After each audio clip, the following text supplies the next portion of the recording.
Welcome to my educational channel called Educational Offering. Today is day 3, learning basics of Excel. So I have a sheet with me.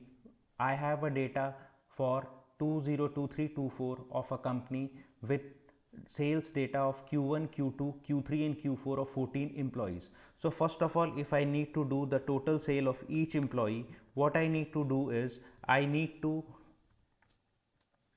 use an auto sum function over here, which is over here, auto sum, and I will press an enter. This will give me the sum of all q1, q2, q3, q4 of this particular employee. If I need to carry this forward for all the employees, what I need to do is I will put it at the bottom corner, right corner of this particular cell and drag it down. So this, it will give me the sale of total employee wise for each employee. If I need to find the average sale of each employee, so what I need to do is I will need to use an average function, which is average.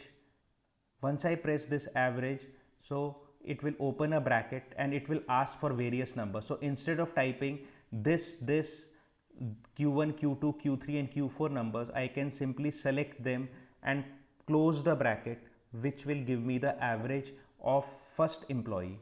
Similarly, if I want to populate for all the employees, what I need to do is I need to drag it. This gives me the sales data, average sales data of each employee for Q1, Q2, Q3 and Q4.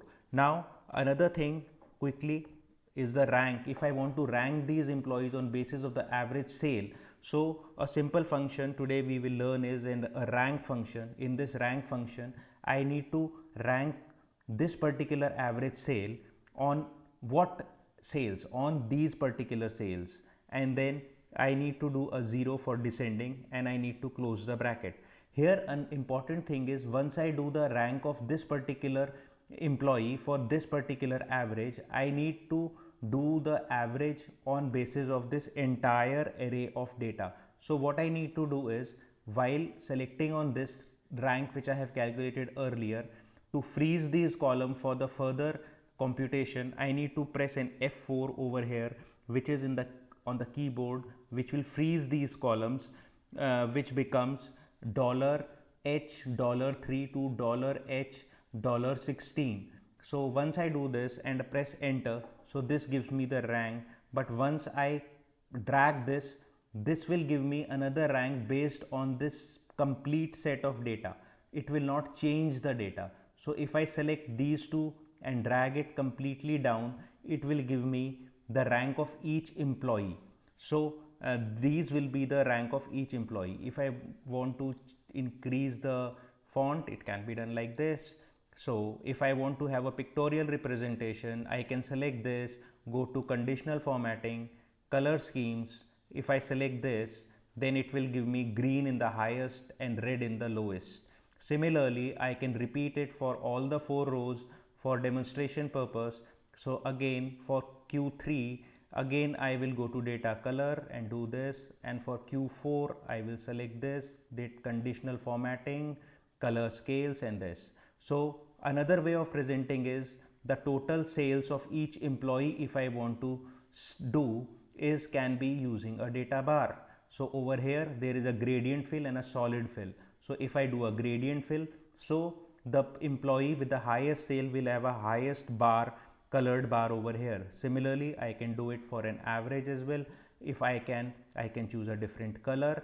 For the rank, again I can go to conditional formatting, data bar or a data scale.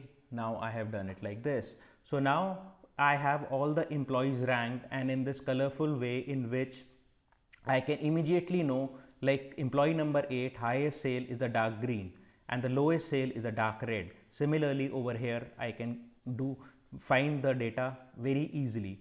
We will be learning the functions as well. If I want to sort this data, I will select this, I will go to the data tab, I will go to sort. A to Z means from smallest to largest as the tooltip suggests, or the lowest to highest.